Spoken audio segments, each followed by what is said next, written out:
হলো ওয়াশরুমে বসে কেউ মোবাইলে কারোর সঙ্গে টেক্সট করলে সেখানে আল্লাহ রাসূল শব্দগুলো লেখা যাবে কিনা। ওয়াশরুমে একান্ত প্রয়োজন ছাড়া কথাবার্তা বলা অনুচিত বা মাকরুহ। যেহেতু কথাবার্তা বলা অনুচিত মাকরুহ, অতএব মোবাইল টিপাটিপি করা, সেখানে টেক্সট এসএমএস করা, লেখালেখি করাও মাকরুহ। পশ্চিমা পৃথিবীতে ওয়াশরুমে বসে অনেক কাজ মানুষ করে। ইসলাম এটাকে অনুমোদন করে না।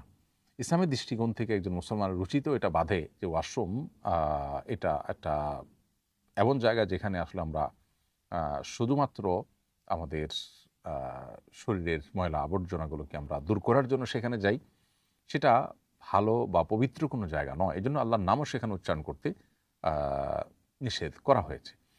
তো যেখানে আল্লাহর নাম উচ্চারণ করা নিষেধ, উচ্চারণ করা লেখা অলমোস্ট কাছাকাছি, সেজন্য সেখানে বসে এসএমএস করা তো দূরের কথা, সেখানে আল্লাহর নাম লেখা, আল্লাহ রসুলের নাম লেখা, এটা একেবারে অনুচিত কাজ, বরং এটা থেকে বিরত থাকতে হবে।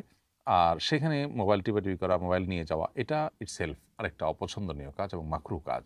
আর সেখানে গিয়ে টেক্সট এসএমএসে আল্লাহর নাম লিখলেন, বিসমিল্লাহ লিখলেন, সেটা আরেকটি মাকরুহ কাজ। এজন্য এই সমস্ত কাজ থেকে বিরত থাকতে হবে। আজকাল অনেকেই ওয়াশরুমে গেলে লম্বা সময় ধরে ওয়াশরুমে মোবাইল টিপাটিপি করেন এবং সেখান থেকে সহজে বের হতে চান না। এতে অন্যের হক নষ্ট হয়। একটা রুচির ব্যাপার আছে যে এই জায়গাটাতে এতক্ষণ বসে থাকার জিনিস নয়।